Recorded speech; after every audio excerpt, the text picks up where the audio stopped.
Kilpop.com here. We got Jonny Hawkins from Nothing More on the phone. What's going on, Johnny? Nothing much, man. Just sitting out here on my patio at my place and watching the dog chase a squirrel down below. So I'm doing good. Riveting, man. Nature at its finest. Yeah. Not in the wild right now. So every time I see you in person, man, whether it's in person or on a photo or on the cover page of nothingmore.net, you are shirtless. Is that because shirts are like constricting your movement, or is it because you did the goddamn push-ups to get this body and now it's time to flaunt? I've always been concerned as an adult, especially since I definitely am into fitness and I like working out, that it would be perceived as a very douchebag move, But ever since I was a kid, since I was 5 years old, I always ran around with no shirt and no shoes. That's always been my mode of operation. And as I got older, I was just always more comfortable that way. Just felt better.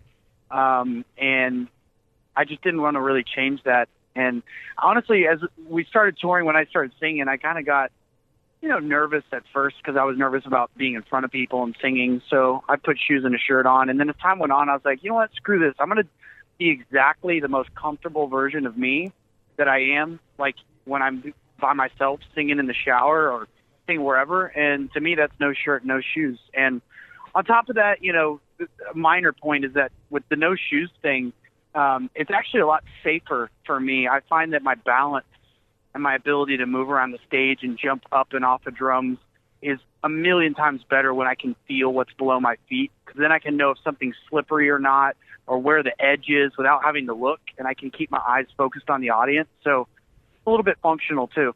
Mm-hmm. And on top of that, I mean, it's not like you're going to go right from the stage to a 7-Eleven, like, hey, get out of here, you, or it would only be exactly. Yeah, it's a place I can buck that old no shoes, no shirt policy. No, it's really my rebellion. You're so rock and roll. Not getting let into the 7-Eleven. Yeah, rock and roll.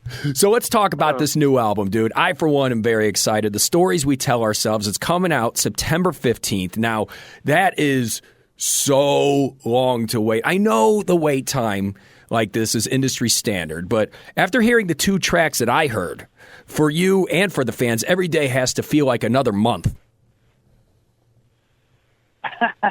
It's true, man. We worked so hard and long on this record that it's just, we're ready for it to get out there. I can't wait for everybody to hear the whole thing, because there's such a wide range that we explored on this record. If you pick any one song, you can't really use it as a picture for the rest of the record. Each song is really its own thing, and I think once the record's out there, people get to enjoy the whole thing.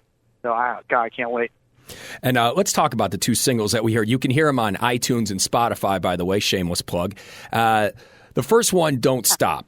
And it starts off with what sounds like a sampled bass track. And I'm not going to lie, Johnny, like for a second there, I was like, these guys aren't going to pull Linkin Park on me and go pop. But then your voice comes in, dude. And then your voice comes in, and I could tell right away. I was like, oh, something nasty's about to happen. And then, boom, you guys basically put a cue ball in a sock and brained me with it. Like, whose idea was it to start it off that way? I'm glad I hit you like that. Man, I've always been into hip-hop. Actually, our old drummer, Paul, back when he was on the road with us, he and I used to, share a lot of hip-hop. He turned me on to a lot of underground hip-hop, too. And even our new drummer, Ben, he listens to a lot of that as well. And it's an influence that never really made its way into our music from the get-go, because the majority of our influences as a whole are much more rock and metal-based. But when I grew up, I originally started playing drums because I did listen to a lot of hip-hop, and I was always interested in the beat. It always made me feel this kind of primal, very base level, animalistic, good, aggressive feelings. And so I was toying around with some hip hop ideas, and I finally found a song where I thought it would be cool to put those together in a way that I felt was a little genre bending and different. And So that's how it came about and why it came about. Mm-hmm. And the second track, Go to War, it pretty much stays true to form. I mean, it starts off very tribal. It's got that feel to it. And then the same thing, bang, my neck snapped back. What was the meaning behind that song?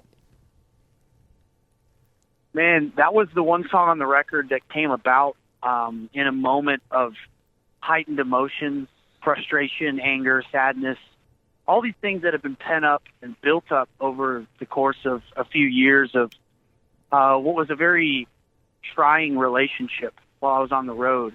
And I got off the phone one day when we were in LA. We were about to walk into the writing room, and I was just probably more frustrated, disappointed, and angry than I'd ever been. And so was my partner at the time, my ex of 8 years. And I remember getting off the phone, and I was like, man, we better get in that writing room like right now, because I feel so much emotion that's going on, and I got to get it out. And so Mark had been fiddling with this guitar idea the day before, and I said, hey, man, just start playing that. And so he starts doing that, and it just started flowing. And it came about in about 30 minutes, we had the majority of that song written. It was pretty much done, minus the bells and whistles and the production. So most of our songs take months to write, and complete. And that one just came like that. And so it was a very unique song for us in that, and it was very real. And I feel it every time I sing it. And I think a lot of people can relate and have been there where they've tried everything to make something work, and it's like they're just constantly pouring buckets of water out of a boat with tons of holes in it. And that Go to War is what came about.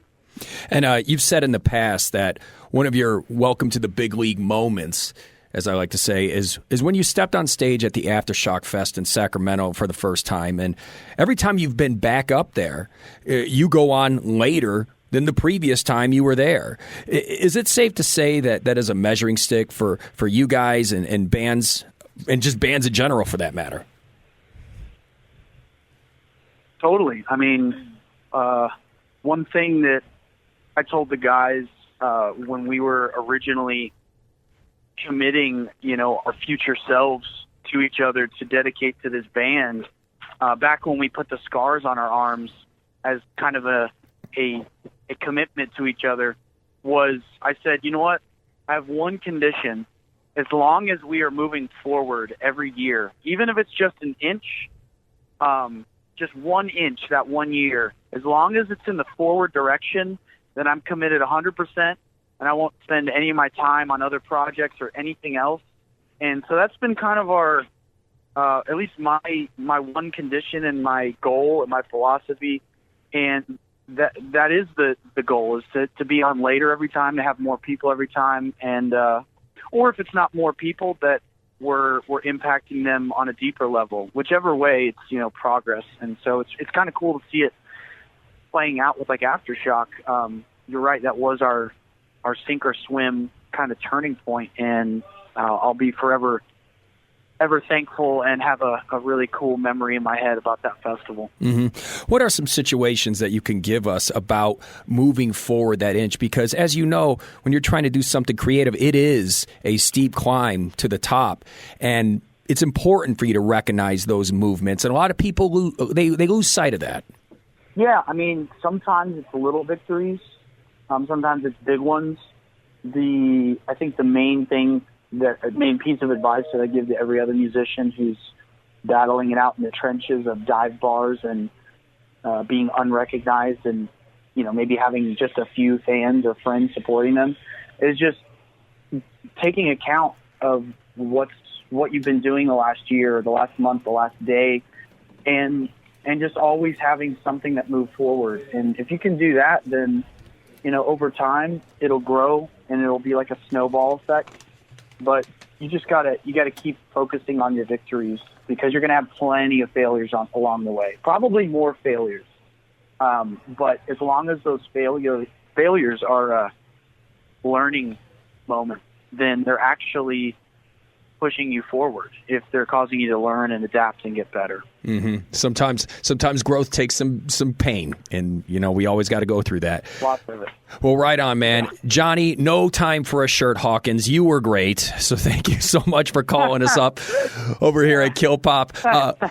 Once again, Nothing More's new album, The Stories We Tell Ourselves. You guys are going to have to wait. It's coming out September 15th, but don't forget to jump on iTunes and Spotify and make sure you get those songs. Go to War and Don't Stop. I'm telling you, man, you guys are going to love them. I was not exaggerating when I was putting that in the description. Thank you so much, Johnny, for calling us up. Hey, man, pleasure talking with you. Right on, brother. Be good.